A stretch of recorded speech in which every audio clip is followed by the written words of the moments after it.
and good afternoon. Welcome to Who Knew. We're so glad you could join us today. This is our last program for season 1. And just to mark the date on your calendar, we're going to resume September 14th. And somewhere in the next month or two, you'll start seeing the programming that will initiate that year. We want to thank Jewish Nevada for being our sponsor throughout this year, our Temple Sinai Board of Directors, our President, Tova McGilvray, and of course, our host, Rabbi Benjamin Zober. Today's a little different because for those of you, and I think all of you have been here before, there's usually light refreshments on the front table in the lobby. But today, when we adjourn, we're going to be in the small social hall, and we'll be having a reception for a kickoff for the rabbis who are starting their sabbatical. So I hope you can join us. There's a delightful spread of nachos and late lunch. So please do join us in the small social hall afterwards today. And today, Rabbi Ben is going to be having a conversation with our congregant, Darryl Dworkin. They met at Sinai. And I think that you're going to find that it's a lot more than just fun and games. So who knew? We're going to find out right now. Rabbi Zober, thank you. Thank you, Jill. Thank you, Darryl, for joining for this adventure.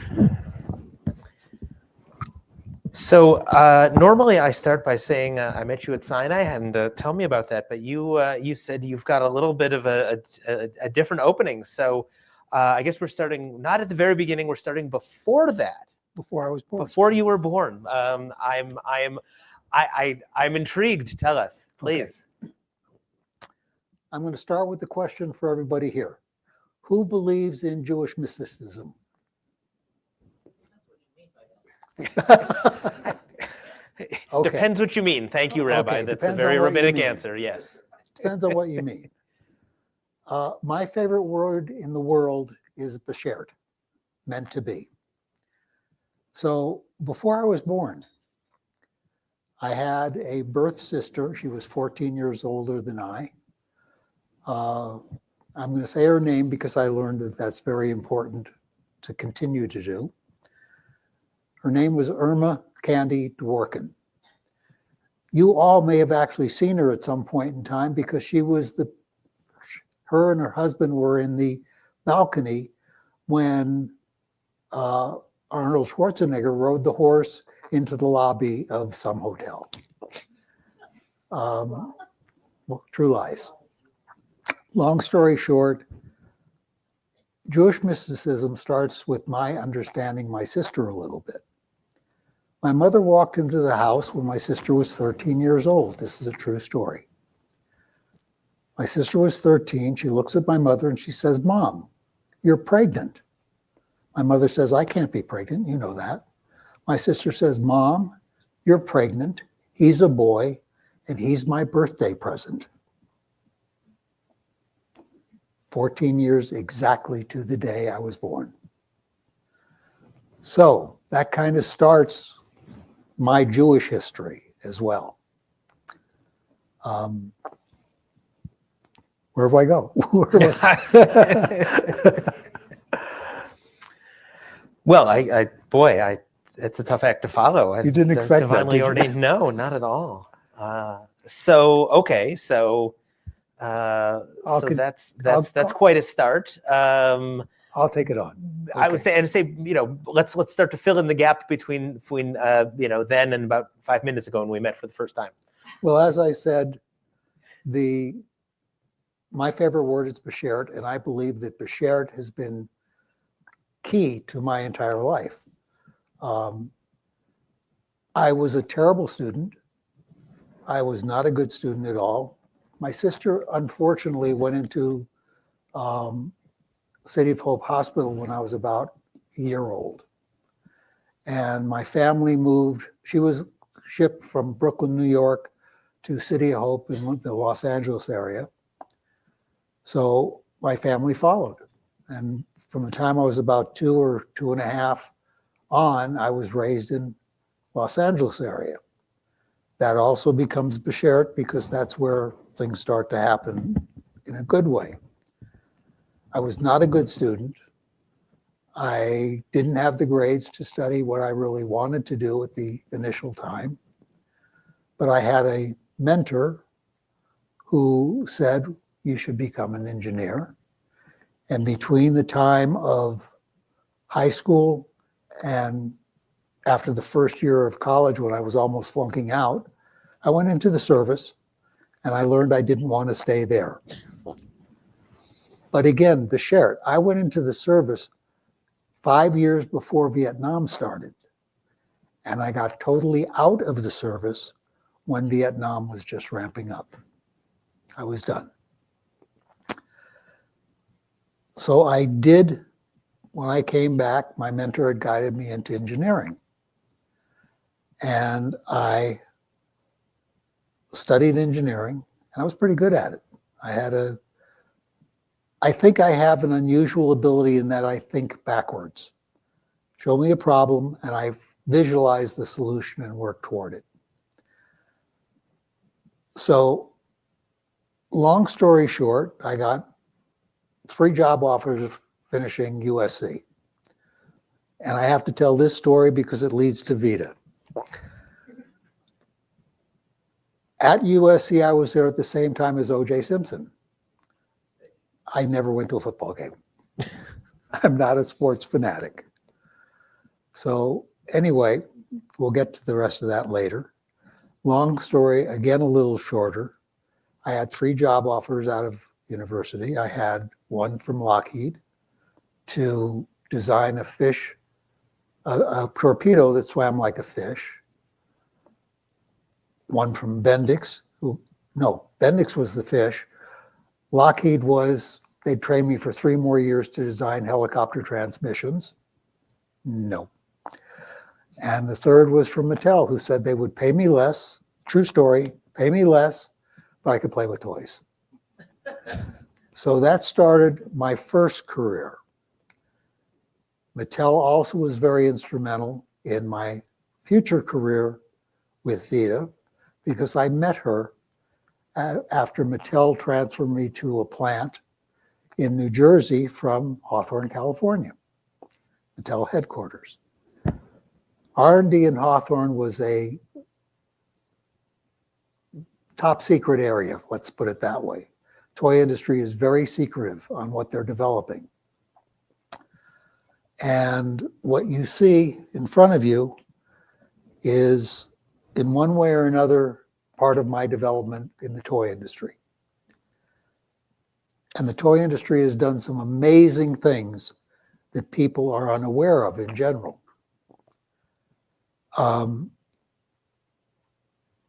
My most favorite one of all of these, some of them are significant, but my favorite one is not a very significant item, Ernie's Rubber Ducky.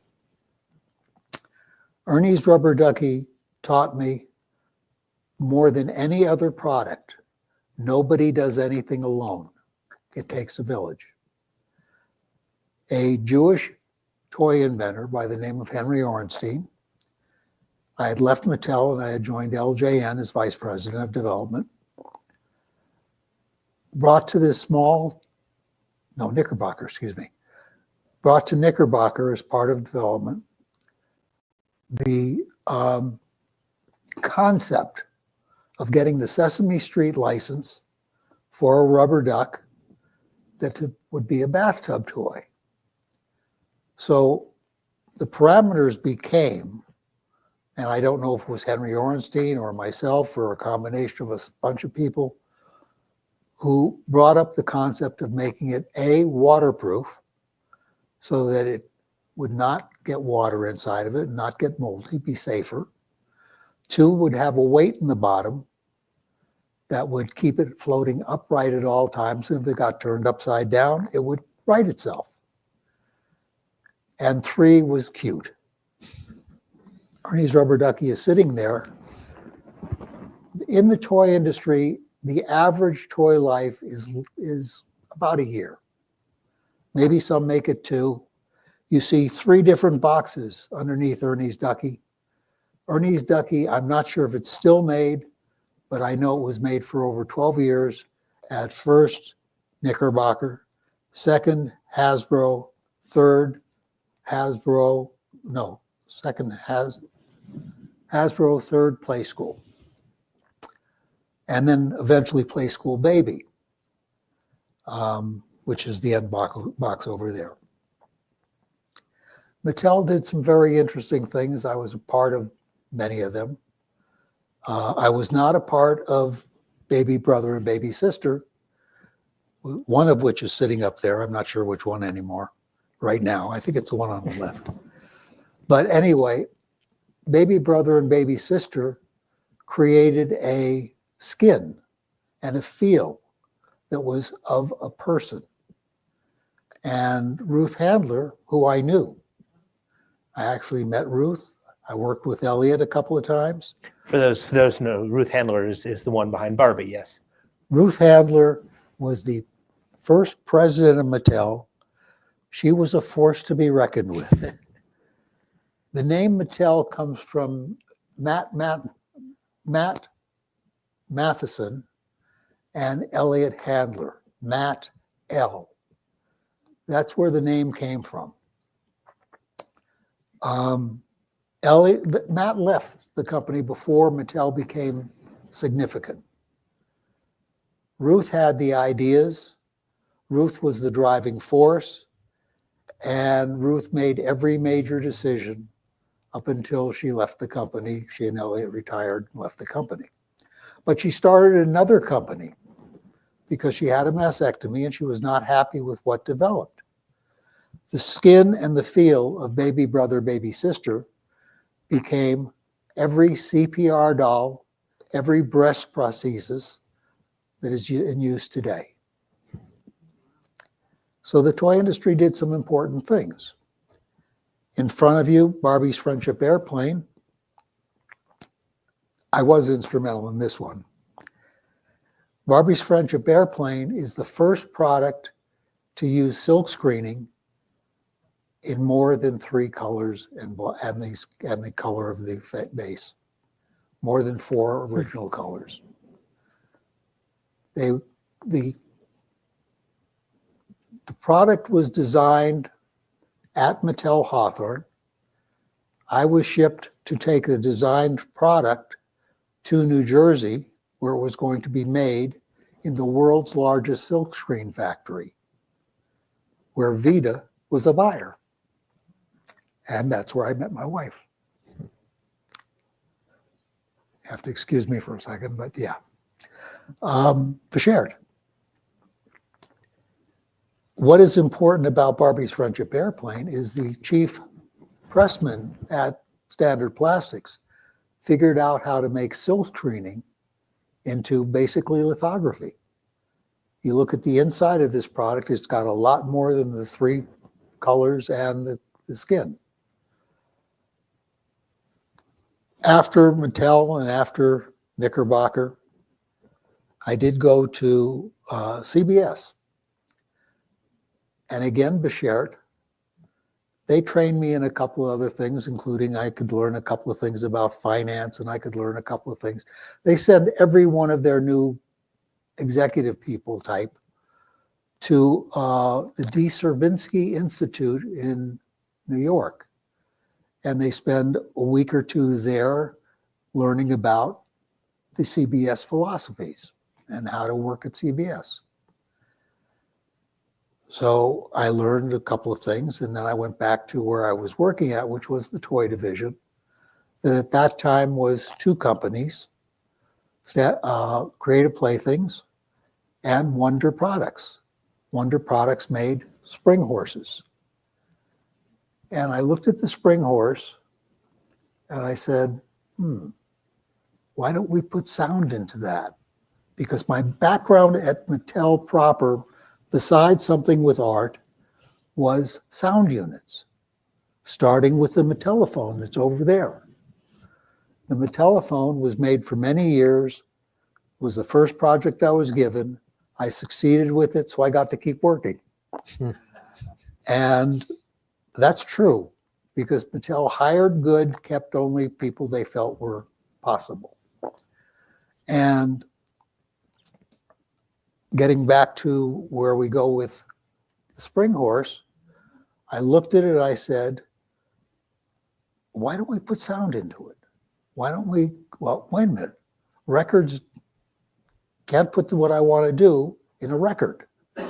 What I wanted to do was walking, trotting, and galloping, interspersed whinnies and nays, and maybe a snort at the end when it's turning off. So I went and made storyboards because I had some, like I said, it's a village. I had some wonderful artists. I had some wonderful sculptures, Ernie's Rubber Ducky, creative people who could do really good work. And they made storyboards, kind of like they make up for movies today. And I had a presentation to William Paley in the executive boardroom and received funding and a permission to go to CBS Labs in Connecticut, which at the time was the foremost sound lab in the world. At CBS Sound Labs, a brilliant electrical engineer, and trust me, I cannot do electric.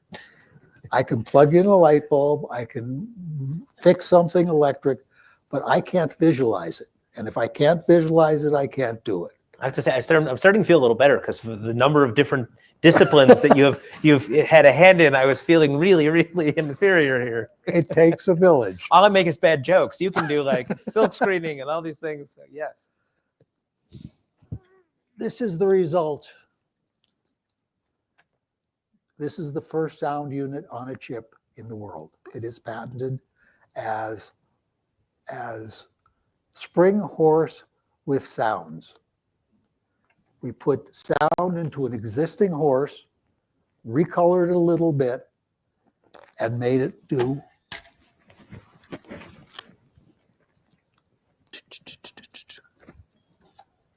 Oh, nothing. Wait a minute. I got it.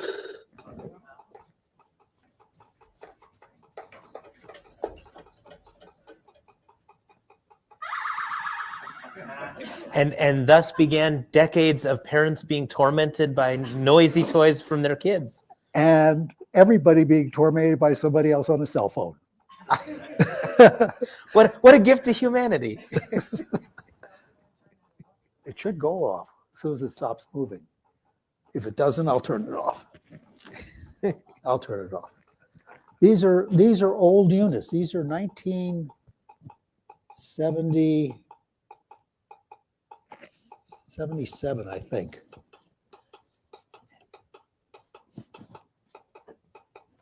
The one on the, where's the button?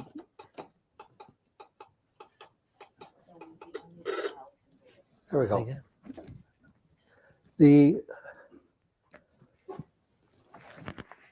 The size of this chip is about 5 times the size of what's in your cell phone and does just a little tiny bit, not much at all. These two things here, if you can see them, are what track the sound of the movement. One is a slight angle sensor, and the other is a more severe angle sensor. So moving just a little bit makes the slight angle, moving a lot makes the severe angle, and that's how it works. I could do the sensing, that was easy. I could not do the sound. So anyway, that's So it is fair to sort of draw a line from that to, as you said, cell phones that have accelerometers and gyroscopes in them, and everything. Now, so kind of the same sort of idea that the movement of the object corresponds with electrical impulses and then some sort of desired action or sound. We can also go to CDs and do that in an interesting way too. If there's anyone under the age of 30 who's watching this, a compact disc was... I should have said that, yeah. Sound in the days that I started was Edison sound. All the records had vertical grooves. All the records, including, where'd I put it? next to them a telephone is the world's smallest changeable record phonograph. That is a You can zoom changeable. in on that. We can. That, My that Vanna was, White moment. that I did invent, or at least I conceived and led the group that invented it. That was done for talking football, talking baseball. It's still vertical transfer grooves. Edison was brilliant. For those of you who've been to the Edison labs, you've heard the story. Edison had over 1,000 people working for him. It takes a village, one of my mantras. My other mantra is never give up. Keep on trying. You're going to make mistakes. Keep on trying. So those things said, the original vertical groove records of Edison were improved upon by Mattel in sound units with the concept of a fellow named Jack Ryan. Every name you're going to hear today is Jewish. Trust me, every single one of them. Every toy company up until 1980 was Jewish owned and run. The major toy development house, Marvin Glass and Associates in Chicago, Jewish. You think, is there a reason why? Is it why? It was an industry we could do. Uh-huh. It was an industry we were allowed to do. The mentor that I told you about earlier was the first engineer to get into university. Jews were not allowed into universities. So my mentor was the first, and he guided me into engineering. So going back to the story, Jack Ryan figured out that silicon moves very well slowly, but locks up when you're trying to move it quickly. So he put a silicon schmear in between a piston and a cylinder so that if it's moving slowly, it could move to accept the changeable height of a record. Remember, Edison's things were on a round cylinder that was uniform in dimension. And then they cut the grooves into it, into a wax cylinder. Couldn't do that with records. They had to be molded, stamped out quickly. So styrene records shrink a little different as they're made. It was a fascinating industry, but I'll get off of that and go to Mattel, CBS, all that. That was only the first Jewish career. I said I was a terrible student. I was also a terrible Hebrew school student.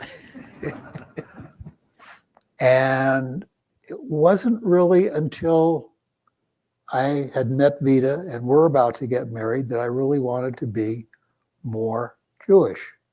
So we were married in Edison, New Jersey. And after about 3 years of marriage, 2-3 years of marriage, Vita had become very significant in her industry, which was buying and purchasing and package development. I had been somewhat significant in my industry, but we were both done with industry. We wanted to do something alone. And we bought a 25-year-old company that had every hardware thing you could think of, a little bit of fireplace, a lot of outdoor furniture, concrete, lime, everything you could think of. Over the next few years, Beshert, we bought our distributor in fireplaces. Because fireplaces went from about 5-10% of our business on up to about 25 or 30. And just after we bought the company, 2 gentlemen named Shimmick, not Jewish, came and gave us a presentation and said, we'd like you to buy our fireplaces. They had a company called Heat and Glow. And we became the first distributors of Heat and Glow on the East Coast. And we had the territory of New Jersey, a little bit of New York, a little bit of Pennsylvania. People say New Jersey, you know, such a small territory, 8 million people at that time. So we did okay. And we've now had our 50th anniversary. Mazel tov. Thank you. Yeah, that definitely. Wow. That's You didn't expect that, did you? no, I kind of did. I know you. I know you come prepared with lots of stories. So one of the things that you asked me to ask about was a political mistake at Mattel. Oh, I am not a terrific person for people. I admit it. I am very forthright. I speak my mind when I think I have to. As part of my development of Mattel, and I did not know it at the time, I have to tell you this, I did not know or understand that I was being developed. I was getting moved around. I had lots of positions at Mattel, including for a short time, chief engineer. I was the last chief engineer of the Mattel company that I know of. Now, chief engineer is industrial engineering, which I knew nothing about, and quality control for the Mattel manufacturing plants. And I had 3 plants, Hawthorne, which was plant 1, the major starting point of Mattel, City of Industry, which was plant 5, if I remember right. And that was in the California area, not too far from Los Angeles. And Mextel, the first overseas manufacturing that Mattel had. So after a short period of time, I learned that part of my job was to go to something called, what Mattel called their laugh-in, which was all the vice presidents of all the divisions got together to plan out how are we doing in getting this product made, shipped, done, how do we do that? So it was on Wednesdays, and I go into one meeting after being chief engineer for about 6 months. And they're talking about a product, I believe it was the Hot Wheels train set. And the product was going to be brought into the United States. It's getting close to finishing time. And they're giving the timeline. And I listened to the timeline and I said, well, here's the mistake. I said, well, I'm not sure that's going to happen. You're talking about importing and nobody has started customs clearance and that takes about 3 weeks and you're only about a week away. So I'm not sure how you're going to do that. I did that for 3 consecutive products. I got back downstairs.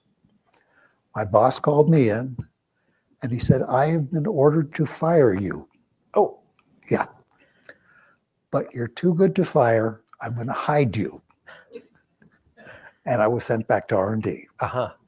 He said, you will not lose pay, but you will lose title. So I went back as a senior project engineer. Fortunately, I made manager back in 6 months, heading a group up that did this Barbie's Friendship airplane and every other case that was made. These things are made in an interesting way. The outside and the inside are vinyl sheet, and they're silk screened. And then they're heat sealed together over a bit of hardboard, not wood, but cardboard that's been compressed. So they call it vinyl stay vinyl. And the VSV plant was Standard Plastic Products, a Mattel subsidiary in New Jersey. Hi, Vita. So For the record, were they able to get around the customs problem, or were you right? I have no idea. I was back in R&D. Okay. I stayed in R&D for another almost 3 years. And as I said, R&D is very, very secretive. I started to tell you a little bit about Jack Ryan. He's very interesting Jewish fellow was Jack Ryan was the only Mattel employee who was not an employee. He invented that silicon seal and headed up Mattel's advanced R&D. Another group on a higher floor than me, literally. We were on the 3rd floor, he was on the 4th floor. And his group was even more secretive than mine. Jack Ryan also was the guy who married Zaza Gabor, and nobody knew him up until then.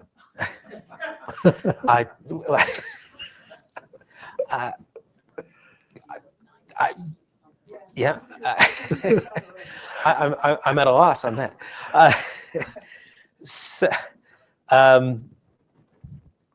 So when you were growing up, did you have a favorite toy? I did did I have a favorite? I loved bicycles at the time. Okay. I loved bicycles. I could ride a bicycle forever. I was good on a bicycle. As I said, I wasn't a sports guy. I didn't do sports well at all. I guess the only toy I can think of is a bicycle. I made some model airplanes, but they were not a good experience. Oh.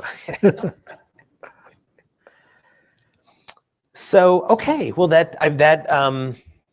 Hot Wheels cars. Hot Wheels. Yeah. Okay. I look. Talk favorite toy. That was my favorite. You said that there's something that made them different. I learned that too. As I say, Mattel was really an interesting experience. And when I was chief engineer over Plant 1, Plant 1 was just starting up Hot Wheels cars. And I was curious as to why they were called Hot Wheels and what did they think made them faster. Again, Jack Ryan. Hot Wheels had independent suspension. Each wheel had a little spring of its own. So it could, even if the track isn't perfectly smooth, it wouldn't be slowed down. It would stay on the track, move at an increasing speed if it was going downhill. That's amazing. Unfortunately, I think even by the time I was playing with them, that was not the case anymore. At least the Hot Wheels I had were not anywhere that sophisticated. But they probably were. You couldn't see it. Oh, interesting. Yeah. Interesting. Next time I go home, I'm going to have to get them out of the closet. I know Mom's been bugging me to take them with me. So just press one wheel and see if the opposite side moves. I see. All other cars at that time had one axle with two wheels. Interesting. Wow. Yeah. So okay, so you're much more than just toys. Somehow you made it all the way from there to here. What brought you out this direction? What brought you to Sinai for the first time? Like I said, I'm not a good people person. So we've been at several temples. Here we've been at 2, and we moved down here because I just didn't feel that we were in a good fit where I was before. So we came to Sinai, and we're very comfortable. I'm in Elberon, New Jersey for how long? Forever. We were in Elberon, New Jersey for, I don't know. Yeah. Yeah. So we don't temple hop. We don't temple hop. No. I see. Well, we don't temple hop, but if we get uncomfortable, we do move. Fair enough.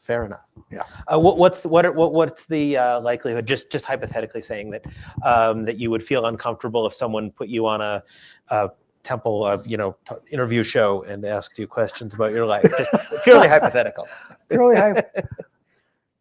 I'm very pleased to say that I'm comfortable with what I've done.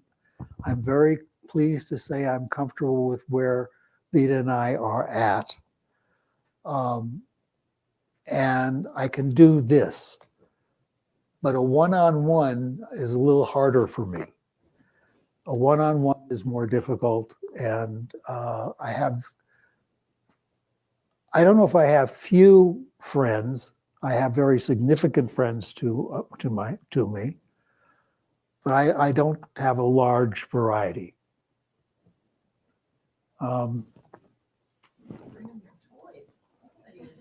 Yeah. I should mention, after Vita and I retired about 16, 17 years ago, I went back to playing, and I learned something that is also important. You're going to want to think about it in the context of today's environment and some of the things that are happening. I invented 3 other products, all consumer goods. And I invented them with the concept of they must be made in America, or I won't make them. None of them are getting made. The simplest one to describe was the last one I did. It was a product I called Kayak Coaster. And it's a series of roller bearings on a stainless steel sheet that's bent on an angle of 90 degrees so that it can be locked onto a support board or any kind of support for moving a kayak in and out. It makes it very easy. Our kayak was 85 pounds. A little tough to move into the rack. I brought up Kayak Coaster. Nevada has no stamping machines. You cannot make production of the product I made economically. The roller bearings that I imported from China to make the prototypes were 81 cents each landed. The roller bearings comparable, made in New York, are $5 each. Wow. My products can't be made economically here. And when you think about things on a chip, I don't know the percentage, but I know that most chips are made in Taiwan. Problem. Yeah. We'll leave it to go with that. Yeah, that's fair. So you I know you've continued to work on things. You were a few years ago. You were working on a latch, a bear-proof latch. Yes. Where'd that go? Yeah. Did you have success with that? Did that? The latch itself is still, I use it frequently in some of the things I'm doing. I took what is normally a sliding bolt, and I made it lockable with a spring mechanism that clamps down onto it. Now, it didn't work out for the bear box. The bear box was going to be bear proof. It's critter resistant. Actually, that patent is called critter foiler generically. It's critter resistant, but a bear destroyed it in 30 seconds. No. Bears are very, very strong. I believe also at one point you said there was a in development of that some problems with the overlap between the smartest bears and the shall we say the less clever of the humans. Was that a fair problem? I'm not flashing on just what it is. Okay, I think I perhaps it was an earlier conversation in the view that sometimes the bears outsmarted the device, and sometimes the device outsmarted the people who it is intended to use. Yeah, the bear resistance thing, raccoons would work for, and raccoons are the major problem in most of the areas. So raccoons can't get into it. Bear destroyed it. Yeah. So I stopped playing with it. Understandable. Are there any projects you're working on now? Any new goals? Not really. I've not stopped thinking, which I hope I never do for a long time. But I'm not actively engaged in that right now. I have. Political actor. Okay. I have. I'm making up signs. All right. So signs are good. We Um, need people engaged in the process. That's what it's about to be a I've democracy. never been political before, but I've known somebody for 40 years that the world is just getting to really understand. I won't say the name because I don't want to get in trouble. But this particular person, Vita and I, when we had our company initially, were part of the New Jersey Builders Association. And this person was building in Atlantic City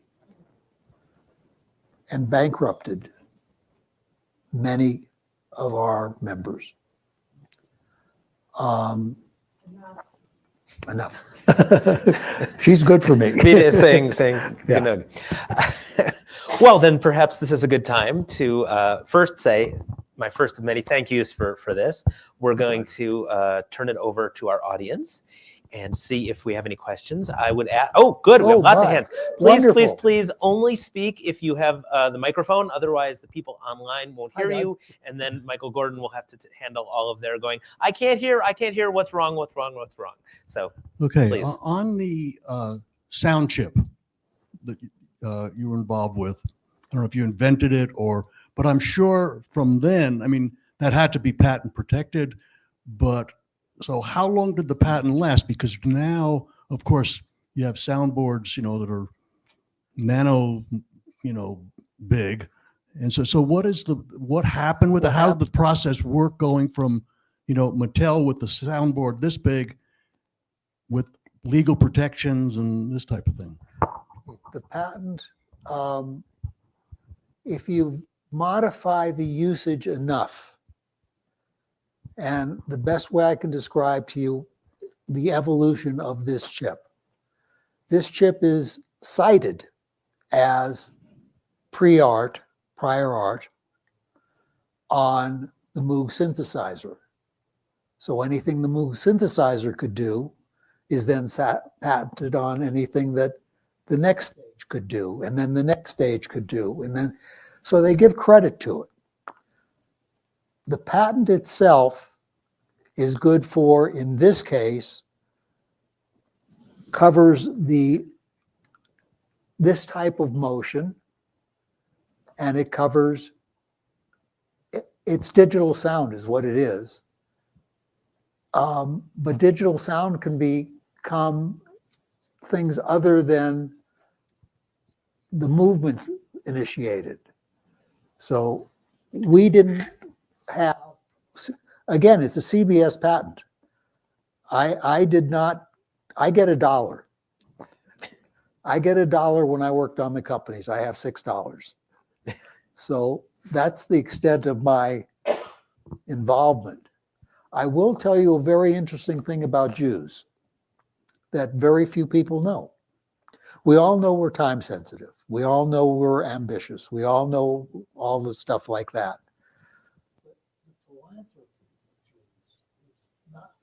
Oh, mic work? Okay.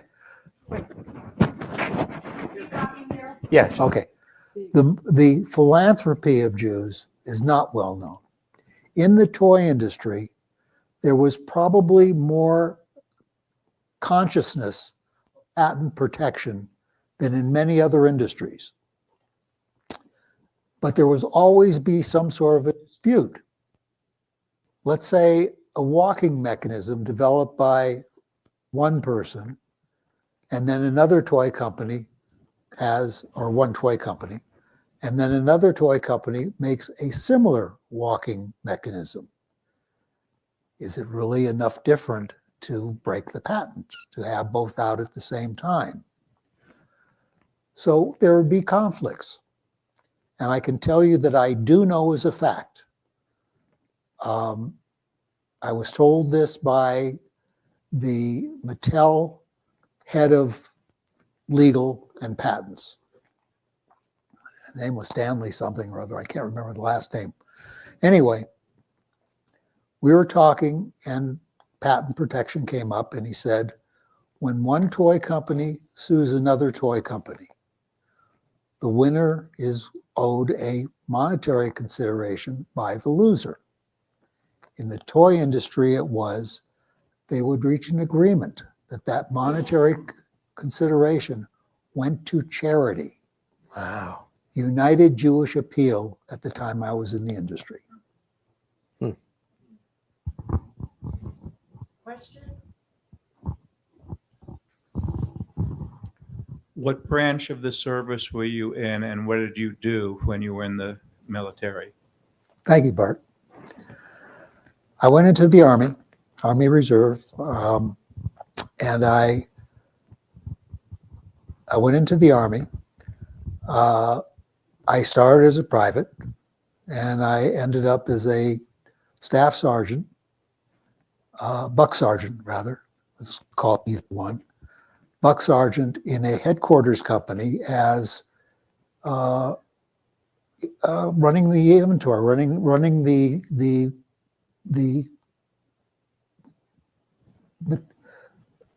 inventory. I guess I don't have a better way to say it. Logistics? No, not logistics. Logistics is movement. Hmm. I controlled what the group had as a responsible amount of boots, pants, tents, whatever. Like radar, Like radar. That's quartermaster. Quartermaster. Exactly. And I'd like to make one comment. When I was in the military in 1969, the 4th week of basic training, I was handed an M16. And they told me how to take it apart and put it back together. And the stock of the M16 was made out of hardened plastic. And it was made by the Mattel Toy Company. I didn't know that. Yeah. wow. I did not know that. Now, when I left basic training, not too dissimilar a time,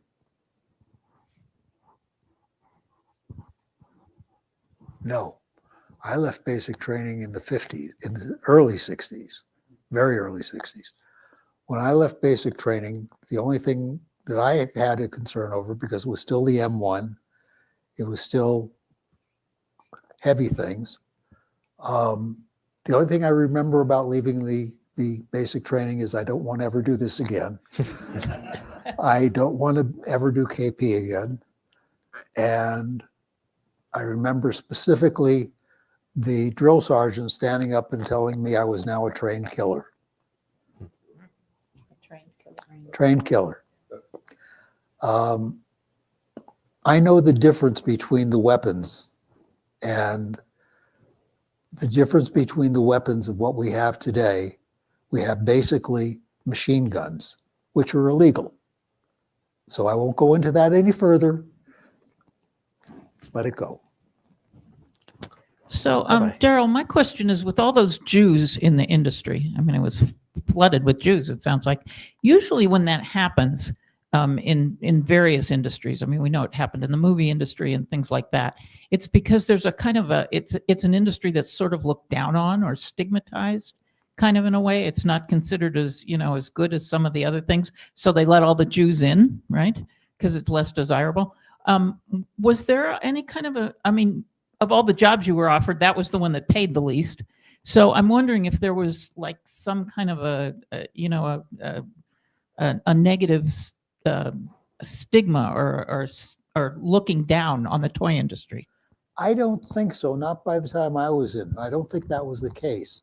I think the case was that perhaps earlier, there are 3 major industries in America, and I point them out in the preamble or preface to Toy Maker, that booklet that went out. Toys, cosmetics.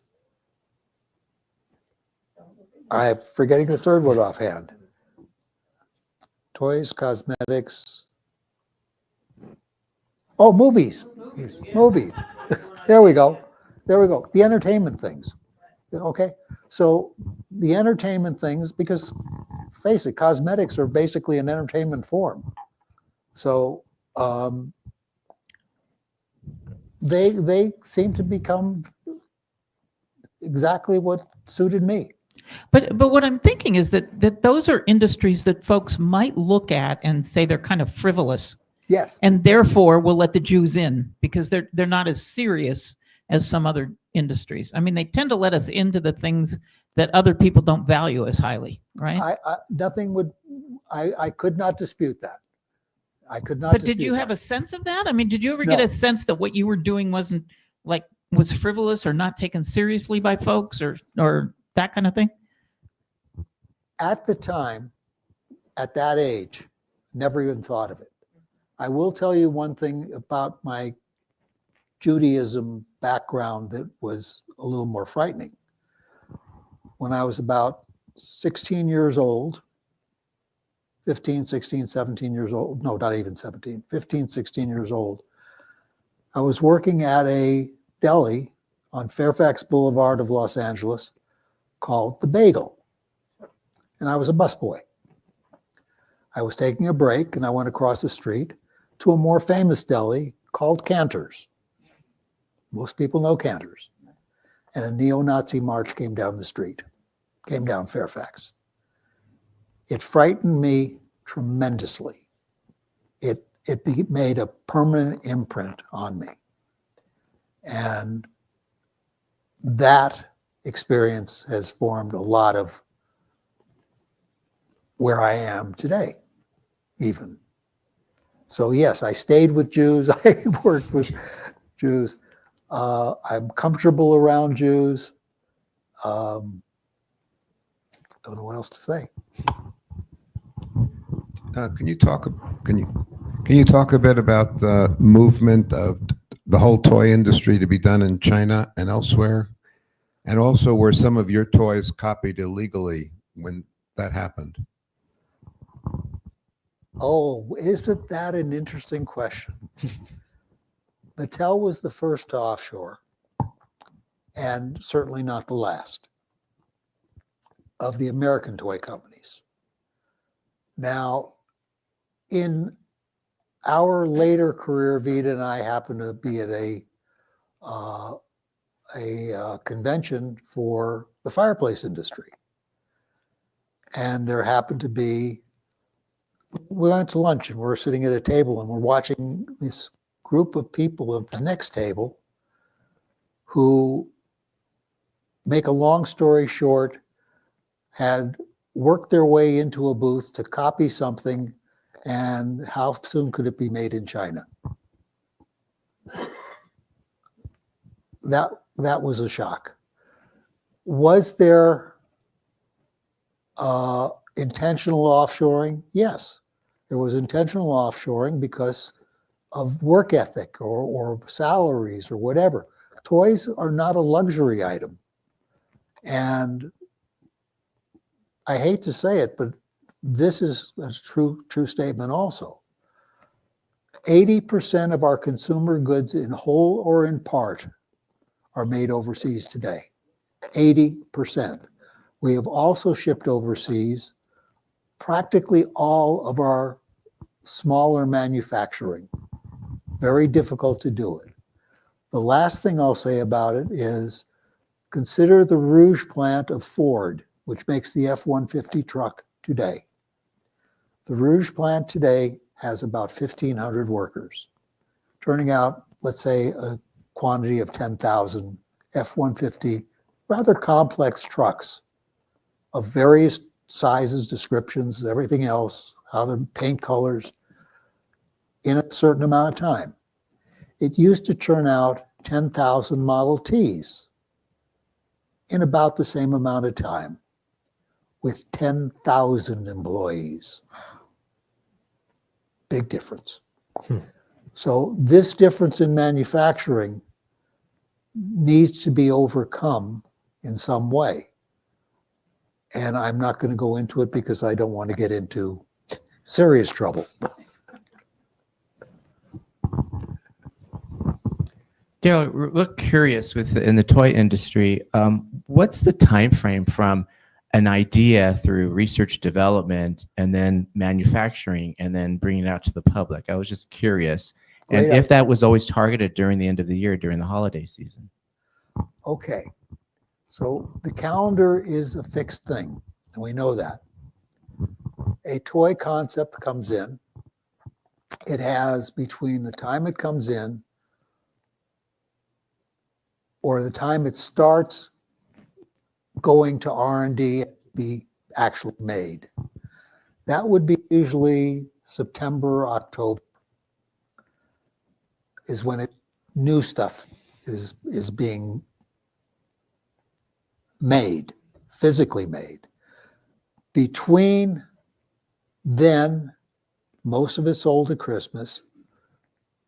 So R&D goes a little less for a very short period of time.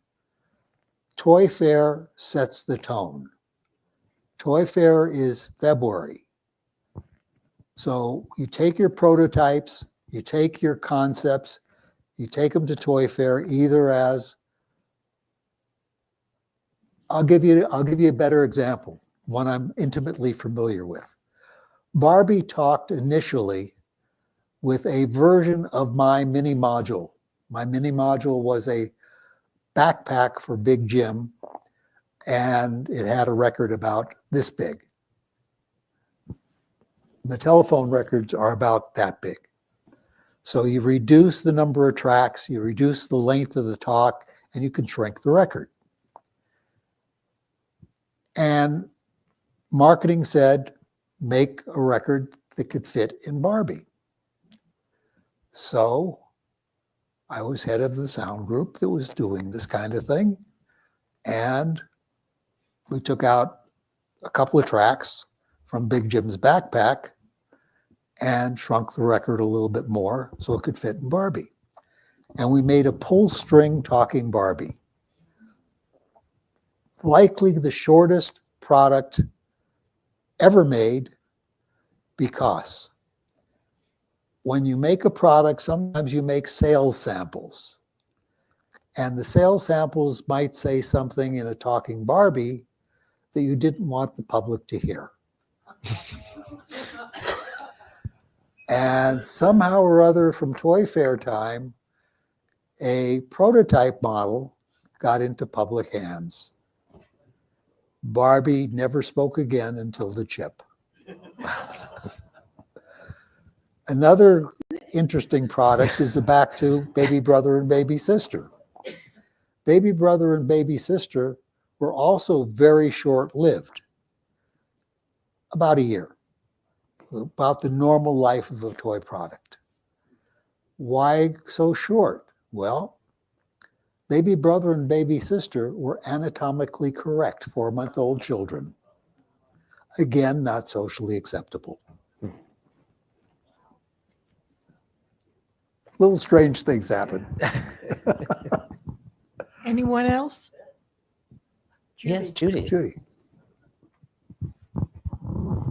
I'm curious about the Cabbage Patch phenomenon because it started when our younger daughter, who's approaching 50, was the right age for a Cabbage Patch.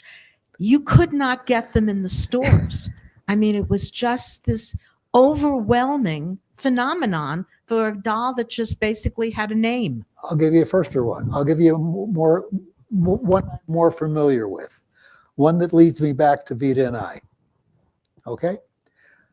There was a Barbie product called the Barbie Camper. The bane of your existence. Here's what happens. Need to know more about this. Here's what happens. Marketing gives a forecast as to how many we think will be made, how many they think will be made. And sometimes the forecast can be met. Sometimes you could make more than the forecast. But let's use the case of the Barbie Camper. It had molded wheels. To make a mold is a lot of money. And a mold has a limited amount of production. Now you can speed up the mold a certain amount until things start to warp or go bad or whatever, but you can't keep on speeding them up. And they have a limited life for how number of things they can produce. So Barbie Camper could not meet its production schedule either. Marketing is a very interesting side of most any business today. Ruth Handler was brilliant at marketing in what would be needed. Ruth Handler, I have two little ukuleles in the case there. They were the first product to be advertised on television. They were a simple ukulele called the Yukadoodle that was changed over to become the Mickey Mouse guitar. And the Mickey Mouse Club was the first television advertising of toys and the first licensing conceived by Ruth Handler. They have a string that you can pluck or a handle on the side that you can turn. The handle turns a twanger that twangs the sound things, and there you got it. And I've been trying to learn the ukulele the old-fashioned way all this time for nothing. Do any of them have a Don Alam in there? That's No. okay. Well, then I guess. Darryl, what was Ruth Handler's background that she was so good at that? I mean, did she come up through? I mean, was it just innate with her, or Yes. had she had some In education? a word, yes. Yeah. In a word, yes. My mother was like Ruth Handler. My mother was as brilliant. Yep. Yeah. Oh, sorry. Am I back? Yeah. Okay. Ruth Handler was a brilliant, innate woman. Her husband, Elliot Handler, he was an industrial engineer, is what he was. And he was making, from his background, he was making things like dollhouses, and he was making things that were around. Ruth was a visionary. She really was. I said my mother was a visionary. Yeah. Both of them, there's a saying that I cannot say here because it is not proper about kings and women.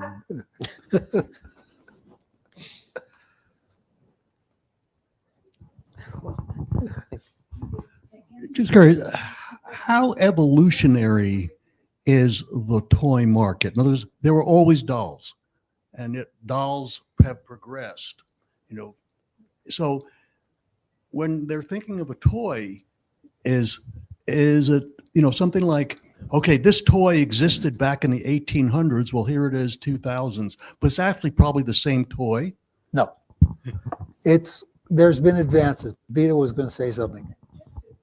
Judy, the short answer to why some things get so crazy is it's usually limited to either wheels.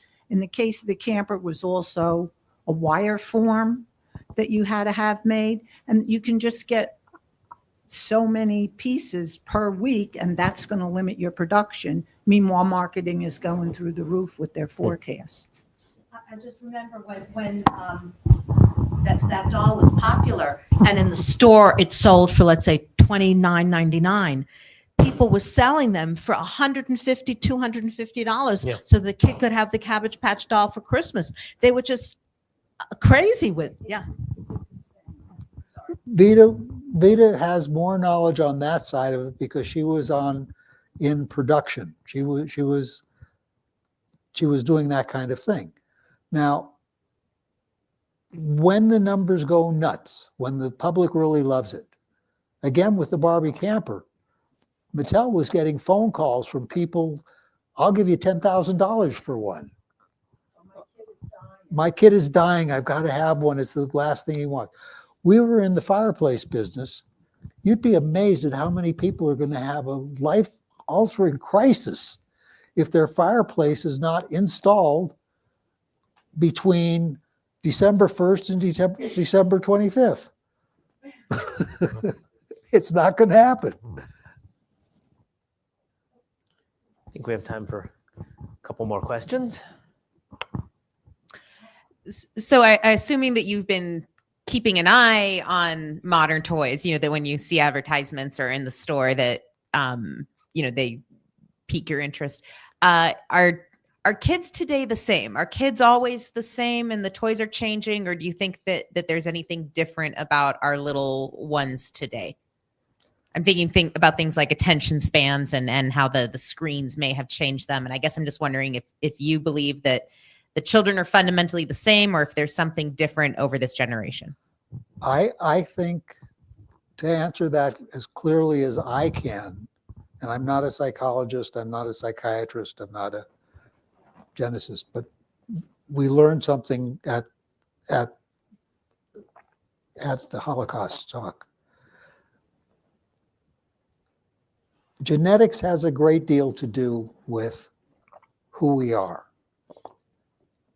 And things happen over time that change how we are.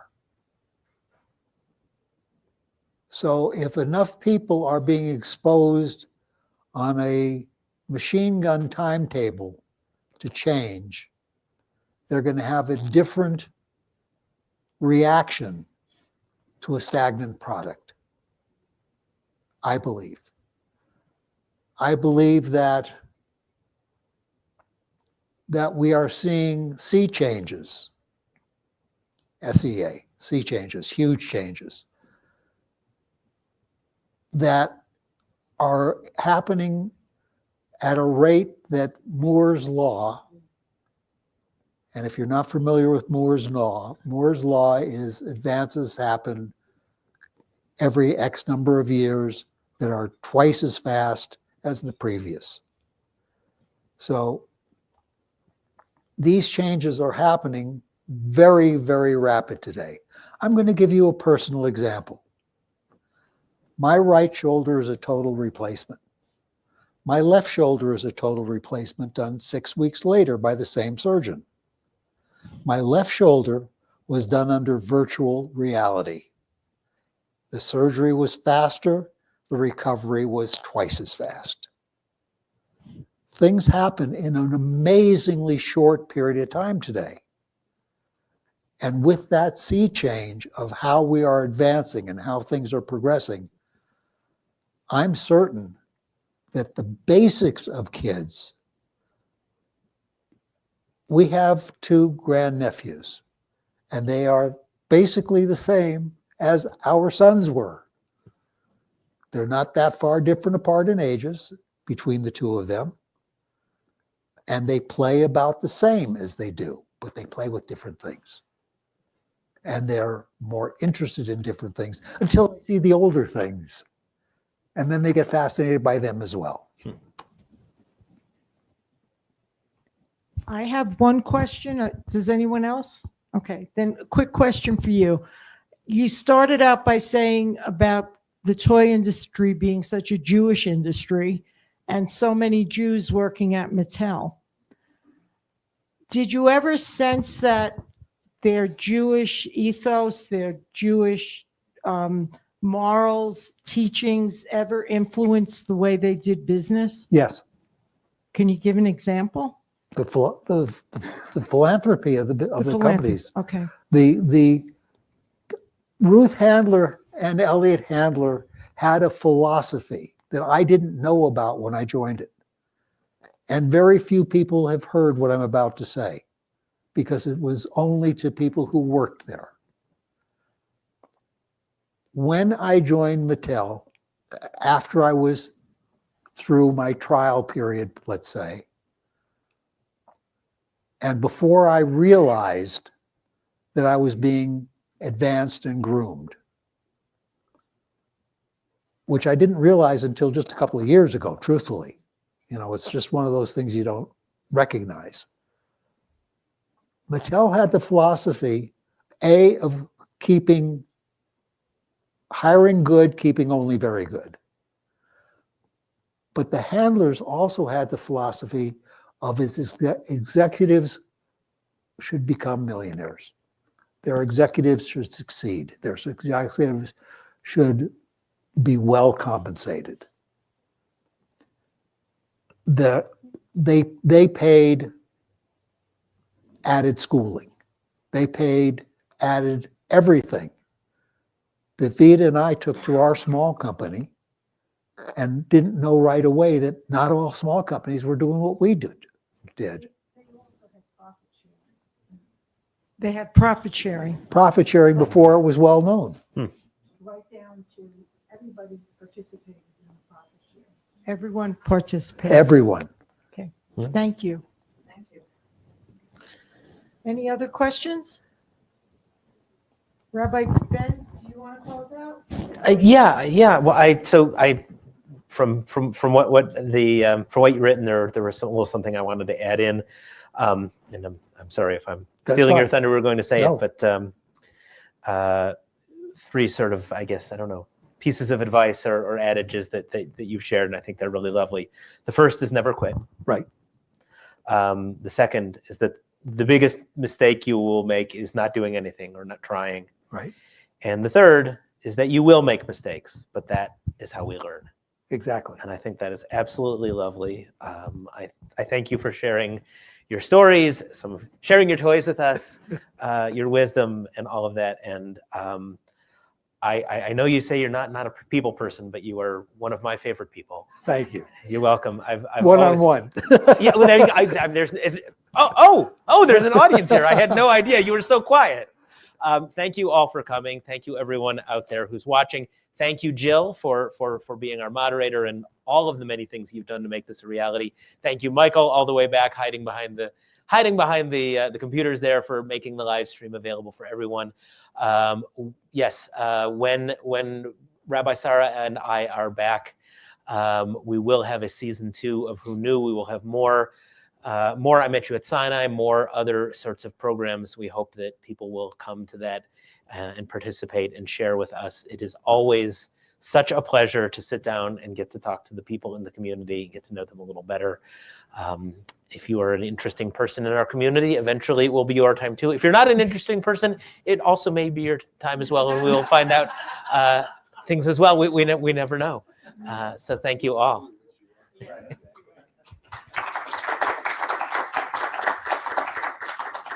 Before we adjourn, and please do join us for our send-off for our rabbis on sabbatical, I want to make a point of thanking Michael Gordon and Tommy Seidel. They've been doing all of the logistics, all of the facility maintenance, for everything for this program to happen. And of course, Darryl, thank you so much. Who knew? Oh, no. I mean, who knew? I learned so much today. When we commence September 14th, our first program will be about the importance of Jewish learning. And you'll get details as we proceed. And then throughout next year, Rabbi Ben and I have outlined a program where each month or each session will be concerning some kind of social issue. So as an example, it'll tie into each season. So wouldn't it be interesting to understand why Hanukkah really is energy conservation? And how do the two things connect? We use the oil for 8 nights. What does that mean in 2025? So that's the type of things we'll be looking at next year. And they'll schedule September. And then just like this year, Sundays, 1 o'clock to 3 o'clock. And we'll be going straight through next spring. And Jeff Gingold will also be doing one for us about welcoming the stranger. And so we're going to focus on all kinds of social issues as they connect to people who are here at Sinai. And we'll get to meet them in light of that. So that's what we look forward to doing. We want to thank our president, Tova McGilvray, and our board of directors, and again, Jewish Nevada, for making this possible this year. So please join us, Rabbi Ben. Thank you again. We You're so welcome. appreciate it. And we'll see you inside. Okay, thank you.